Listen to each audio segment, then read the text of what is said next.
धनी बहरा में समाचार अपन सुनावा।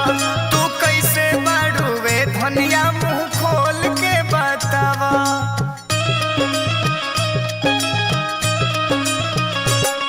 हम ठीक बनी धनी बहरा में समाचार अपन सुनावा। तू कैसे बाड़ूवे धनिया मुंह खोल के बतावा। केहू मन रखनी कहे, केहू हमके फेकनी कहे, कुछ कहे हो ऐसैया ऐसैया देवरा मन रखनी कहे, ननदी तो फेकनी कहे, सास कौआ हकनी कहे हो ऐसैया देवरा मन रखनी कहे, ननदी तो फेकनी कहे, सास कौआ हकनी कहे हो।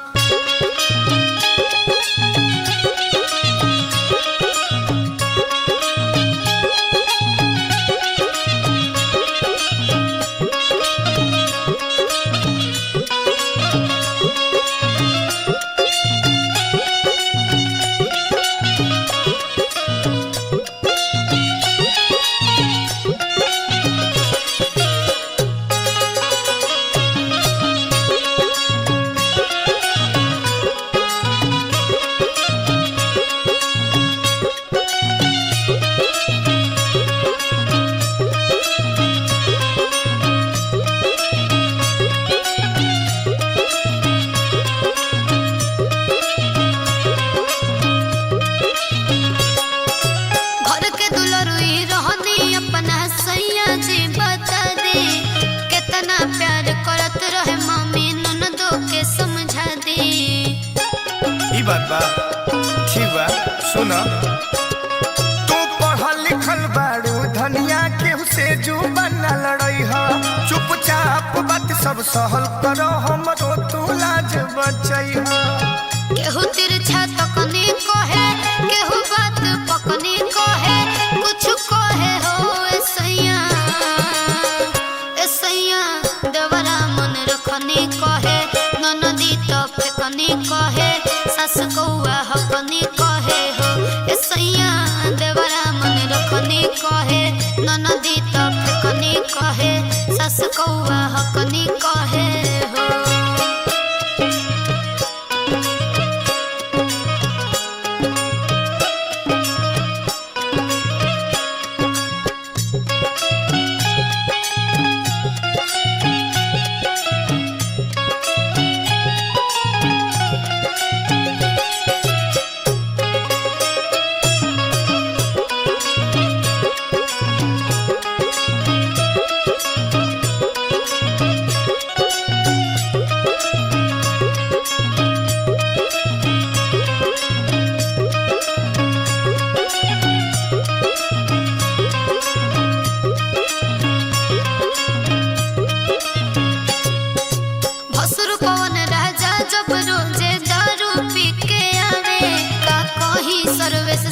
ससुर जी बिन मतलब गरियावे।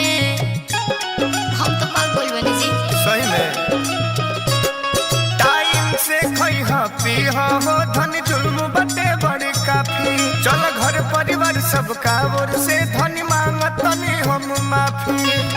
केहू कान फुकनी कहे, केहू हमके कुखनी कहे, कुछ कहे हो ऐसैया ऐसैया देवरा मन रखनी कहे, ननदी तो फेकनी कहे, सास कौआ हकनी कहे हो ऐसैया देवरा मन रखनी कहे, ननदी तो फेकनी कहे, सास कौआ हकनी कहे हो। ड्रॉप लागला तर संपला आयुष्य धोक्यात येईन, भविष्य तुला भीक मागा लागे नसते, घरचे बोलले ना ते बायकांकून मंद खुंदरताने पडले, त्याला वाईट काळ सांभाळ माझ्यावरती कुठले।